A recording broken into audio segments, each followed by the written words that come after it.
하나님 우리 아버지와 주 예수 그리스도로부터 오는 은혜와 평강이 여러분과 함께 하시기를 축복합니다. 불침선, 절대로 침몰하지 않을 것이라고 해서 불침선이라고 불렀습니다. 1911년 영국의 선박회사인 화이트 스타가 당시의 첨단 기술을 다 동원하고 세계 최대의 크기로 초호화 여객선을 만들었으니 여러분은 그 여객선의 이름을 아십니까?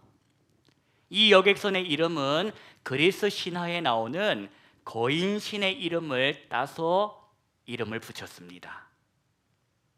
이 배의 이름은 바로 타이타닉호입니다.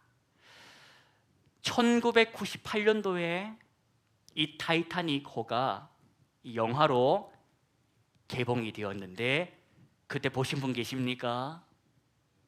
그때 보신 분들은 젊다고 말하기에는 아쉬운 나이입니다. 최근에 또 그 영화가 20주년을 맞이해서 새로 또 개봉을 했는데 4월 14일 바로 오늘 타이타닉호가 대서양 바다를 향해 가다가 빙산을 만나 그 빙산에 배가 찢어지고 그래서 배가 침몰한 날이 바로 오늘입니다. 그때 그 화이트 스타 선박회사에서 이 배를 만들 때에 뭐라고 사람들에게 선전을 했는가 하니, 여러분 이 배는 최고의 기술을 다 동원해서 만든 배입니다. 이 배는 방수구획이라는 시스템을 도입했으므로 다른 거 몰라도 절대로 물속에 깔아앉을 수는 없습니다. 다른 고장은 몰라도 이 배는 절대로 침몰할 수가 없습니다. 그렇게 이 회사에서 불침선이라는 별명을 만들어 선전을 했습니다. 그런데 그 불침선이 어떻게 됐습니까? 침선이 되었다는 겁니다. 당시의 사고 기록을 통해서 드러난 것이 하나 있습니다. 이 배가 통상 대서양을 달리면 저기 멀리 빙산이 있는지 없는지 또 얼음 덩어리가 떠다니고 있는지 아닌지를 살피기 위해서 높은 망루에서 전방을 보기 위한 망원경은 필수로 있어야 하는데 이 배에 뭐가 없었더라? 그 망원경이 하나도 없었다는 겁니다. 또 그 당시 이 선박을 제조할 때에 선주가 뭐라고 했냐면 한 명이라도 더 태워야 한다. 그렇게 우기면서 손님을 태우고 실을 수 있는 방을 무리하게 늘리다 보니 구명선 놓아야 할 자리까지 선실로 개조하는 바람에 이 배의 크기에 법적으로 이만큼 있어야 할 구조선을 요만큼밖에 못 실었다는 것이 사고 이후에 드러나게 되었습니다. 또한 구조 신호를 보낼 때 높은 하늘에 쏘아 올려야 할 그 조명탄, 그 조명탄이 그 큰 배에 몇 개 있었나? 사고 이후에 드러난 사실로 그 큰 배에 조명탄이 무려 1개 있었답니다. 그러니 그 타이타닉호가 빙산을 만나 배가 찢어지고 가라앉을 때에 고명 도와달라 살려달라 하는 뜻으로 조명탄을 쏘아 올렸는데 그 조명탄 한 발 터지고 이어 쏘아 올릴 조명탄이 없자 16km 떨어져 있었던 그곳에 캘리포니아호가 있었는데 한 발 보고 뭔가 이상하다 했다가 그 다음으로 아무런 구조 조명탄이 터지지 않는 걸 보고 잘못 쏘았나 보다. 불꽃놀이 하는 중인가 보다 하고 대수롭지 않게 지나쳐 버렸다는 겁니다. 세계 최대의 크기라고 했습니다. 세계 최고의 기술을 집어넣었다고 했습니다. 절대로 이 배는 침몰하지 않을 것이라고 그렇게 선전했습니다. 누가 이런 말을 했을까? 그 배에 한 사람이라도 더 태우면 자기 주머니에 돈이 들어올 사람들, 그 배에 한 사람이라도 더 태워가면 유익을 구할 인생들, 그 인생들이 마케팅을 한 것입니다. 크기 믿고 기술 믿고 그렇게 속도를 높여서 대서양을 향하여 출발합니다. 4월 10일 날 출발했습니다. 오늘 4월 14일입니다. 사흘간에 이 배가 경고 전보를 듣는데 4일 동안 6번의 경고를 듣습니다. 어떤 경고냐? 속도 줄여라. 속도 줄여라. 지금 대서양에 얼음이 떠다니고 있다. 빙하가 있다. 속도 줄여라. 줄여라. 6번의 경고 사인을 받습니다. 여러분 줄였겠다고 생각하십니까? 무시했다고 생각하십니까? 무시합니다. 속도를 줄이지 않고 달립니다. 그러다가 우리가 아는 바와 같이 빙산을 만났고 배가 찢어져 침몰했습니다. 심해 3,800m 바닷속으로 침몰하는데 얼마나 걸렸나? 그 큰 배가 바닷속으로 들어가는데 고작 2시간 40분밖에 걸리지 않았답니다.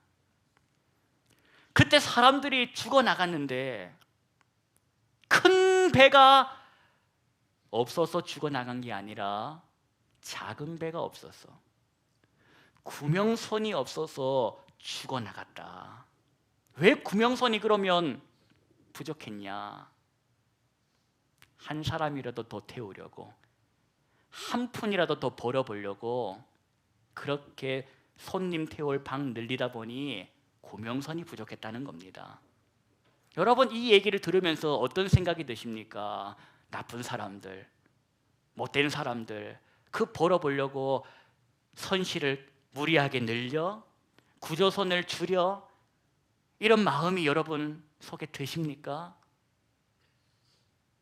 그럼 여러분, 만약에 그런 마음이 그 사람들에게는 있다고 치고 오늘 저와 여러분에게는 그런 마음이 1도 없습니까?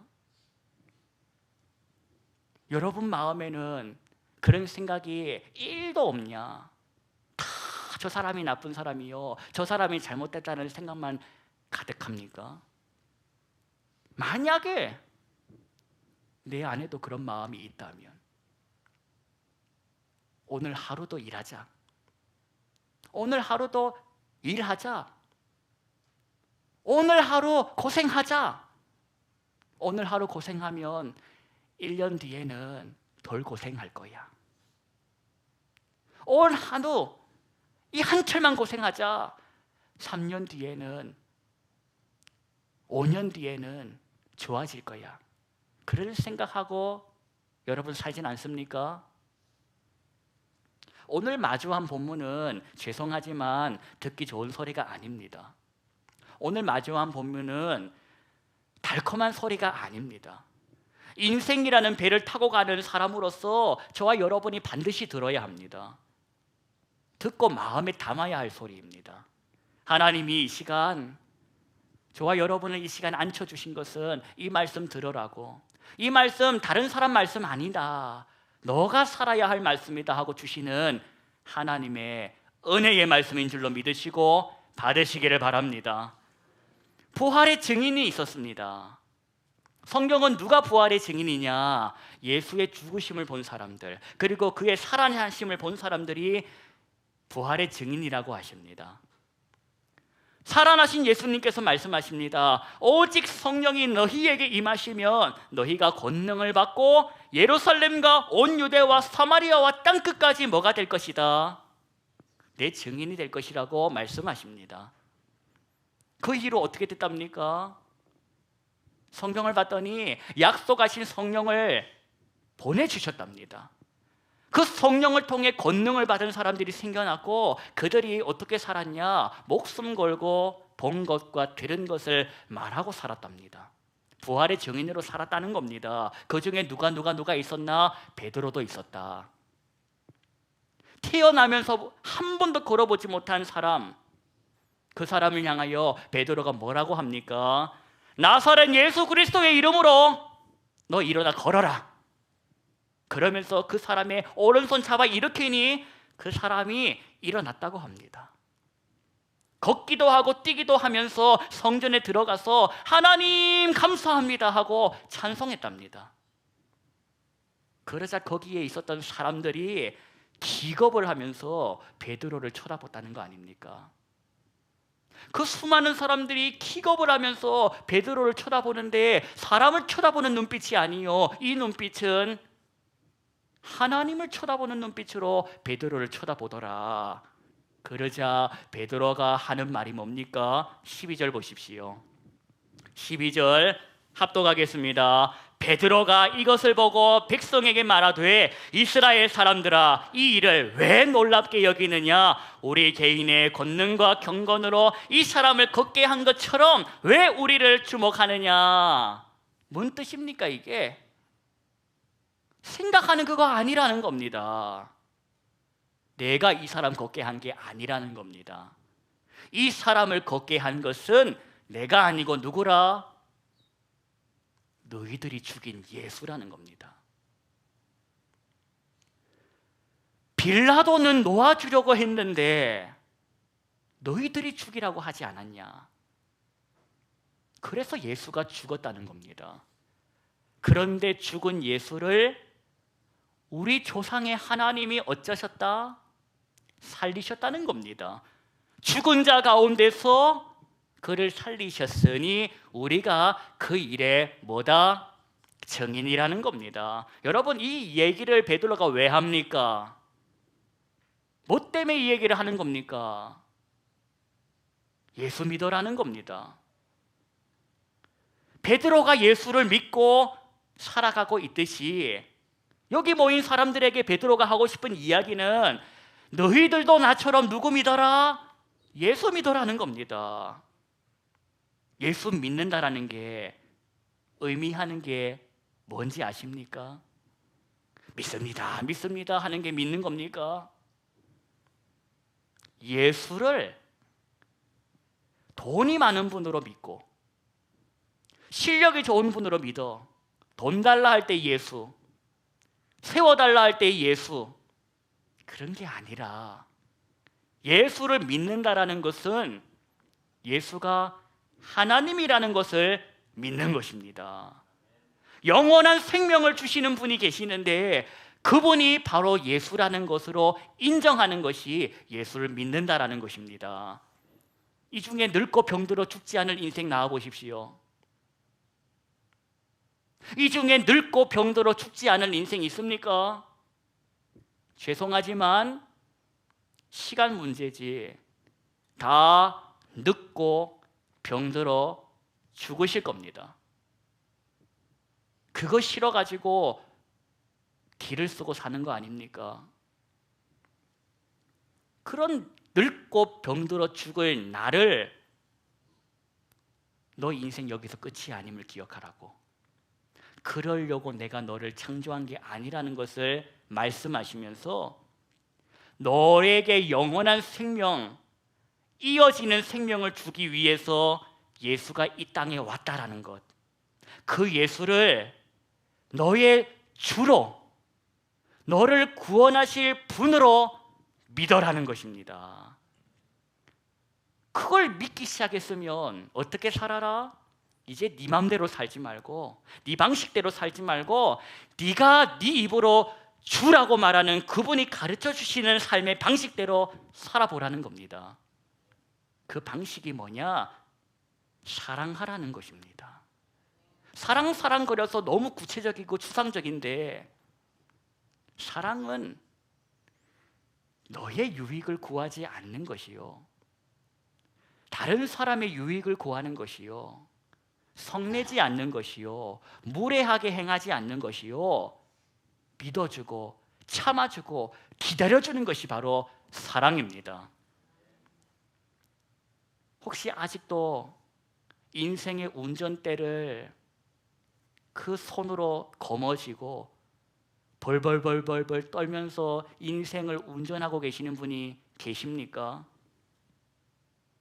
도대체 무슨 자신감으로 아직도 인생의 운전대를 잡고 계십니까? 지금까지 살면서 한 번도 사고 안 당해 보셨습니까?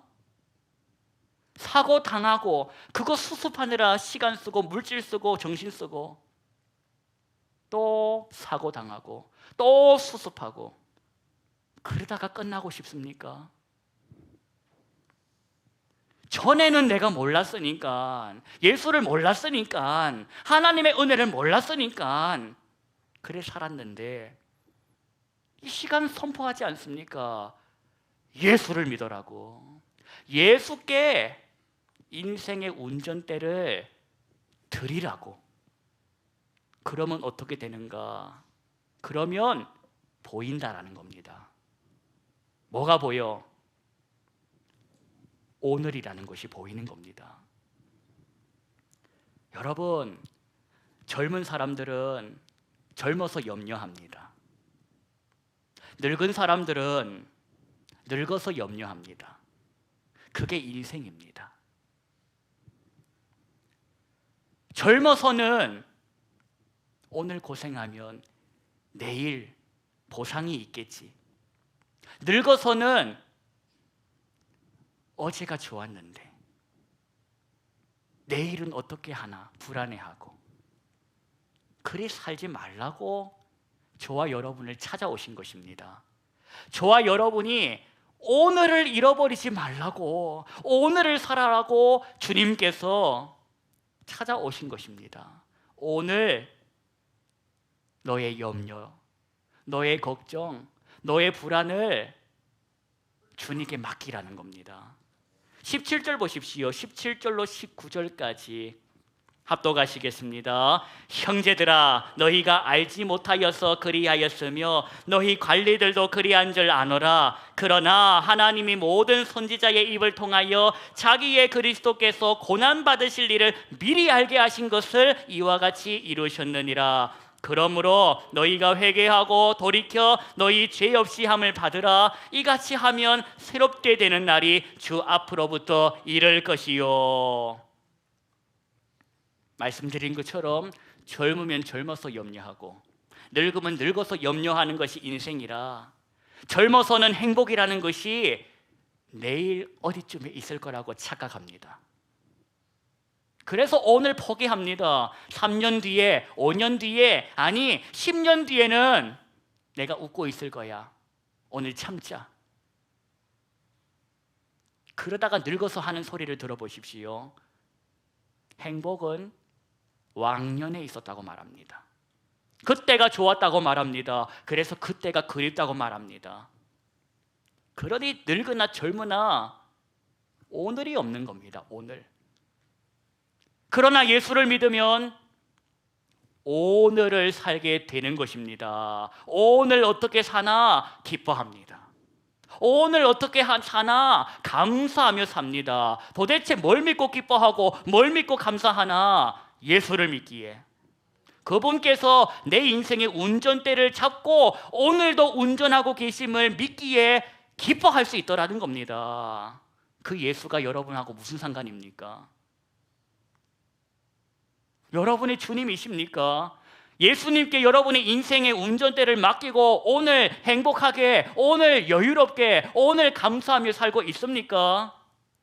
죽음을 죽이시고 다시 살아나신 예수께서 말씀하십니다. 평강이 너희에게 있을지어다. 하늘의 평강, 그걸 가지고 사는 사람이 예수의 사람입니다. 그 평강이 지옥 같은 오늘을 견디게 합니다. 그 하늘 평강이 오늘을 버티게 한다라. 오늘 감사하며 오늘 찬송하며 살게 하더라. 인생 2번 있다고 생각하지 마십시오. 인생 2번, 3번 있는 거 아닙니다. 요즘 드라마들을 보면 인생 2회차, 3회차 말도 안 되는 소리로 합니다. 판타지에 속지 마십시오. 인생은 판타지가 아닙니다. 한 번뿐입니다. 속지 마십시오. 인생 2회차, 3회차 그런 소리에 오늘을 포기하며 오늘을 죽여가며 그리 살지 마시라는 겁니다. 주님께서 말씀하십니다. 너희 염려를 다 주께 맡겨라. 이는 그가 너희를 돌보심이라. 이 말씀을 믿으며 사는 것입니다. 여러분께 선포합니다. 예수를 믿으십시오. 인생의 운전대를 예수님께 내어 맡기며 사십시오. 세상의 소리에 속지 마십시오. 크기 믿어라, 능력 믿어라, 이런 소리에 속지 마십시오. 그런 소리에 속기에는 시간 아깝습니다. 고난 앞에서, 환난 앞에서 세상이 도와줄 것이라는 순진한 생각을 버리십시오. 가장 가까운 사람이라도 나 몰라라 하는 것이 사람의 본성입니다. 그러나 예수님은 저와 여러분을 사랑하셔서 저와 여러분을 위해서 자기 자신을 버리신 하나님의 아들이십니다. 그 하나님의 아들 예수 그리스도의 이름을 의지하고 오늘을 살아내십시다. 2번, 3번 있는 것이 아니요, 청춘, 영원한 청춘인 줄 아십니까? 오늘 주님과 함께 주님께 내어 맡기며 행복하게 살아보자는 겁니다. 맡겨라 이런 뜻을 오해하지 마십시오. 아무것도 하지 말라는 것이 아닙니다. 불안과 염려는 주님께 맡기고 어째라? 이제부터 주의 뜻대로 살아라. 그게 바로 맡기는 삶의 본뜻입니다. 크기와 능력을 자랑하던 타이타닉을 생각하십시오. 크기와 능력이 구원했습니까? 작은 배 한 척이 구원하는 것입니다. 크기와 능력을 믿어라. 스펙을 쌓아라. 오늘을 포기해라. 오늘 포기하면 3년 뒤에는 집을 얻게 될 것이다. 이런 소리에 속지 마십시오. 오늘 행복하십니까? 오늘 주 안에서 기뻐하십니까? 오늘 하나님과 함께 감사하며 사십니까? 오늘 그러지 않을 주제에 내일 어떻게 할 겁니까? 저와 여러분, 예수의 사람이라 오늘 사랑하며 사십시다. 오늘 가까운 사람에게 함부로 하지 말고 사랑하며 예수 그리스도의 사랑을 전하며 사십시다. 난 뭘 의지하고 사냐? 뭘 자랑하고 사냐? 크기도 없고 능력도 없고 나는 내게 있는 이름, 예수 그리스도의 이름을 자랑한다. 그 이름을 사랑한다. 그 이름을 사랑하며 나를 보내시는 그 삶의 선교지에 가서 내가 살아간다. 왜 나를 선교지로 보내나? 직장과 일터로 보내나? 거기서 너에게 주신 평강으로 살아라는 것입니다. 너에게 주신 기쁨으로 살아라는 것입니다. 너는 하나님의 사람이다. 염려와 근심과 걱정은 너의 몫이 아니다. 다 주님께 맡기고 염려한다고 한 키도 줄일 수 없음을 인정하며 주님 주 되심을 인정하며 고집 부리지 마시고 운전석에서 나오십시오. 기도하겠습니다. 하나님, 한 번뿐인 인생인데 살면서 사고도 당해보고 그 사고 수습하느라 시간도 까먹어 봤는데 더 이상 그런 일에 시간 쓰지 않도록 도와주십시오. 주님께 인생의 운전대를 내어 맡기며 계절의 변화도 알고 꽃이 피고 있음도 보고 꽃이 지고 있음도 보고 영원한 것이 없고 오직 주님만이 영원함을 알기에 내일 어딘가에 있을 행복을 찾고 앉지 않게 하시고 오늘 주님 안에서 발견되는 행복과 기쁨으로 살아가는 우리 모든 성도들 되게 하여 주십시오. 예수님의 이름으로 기도하옵나이다. 아멘.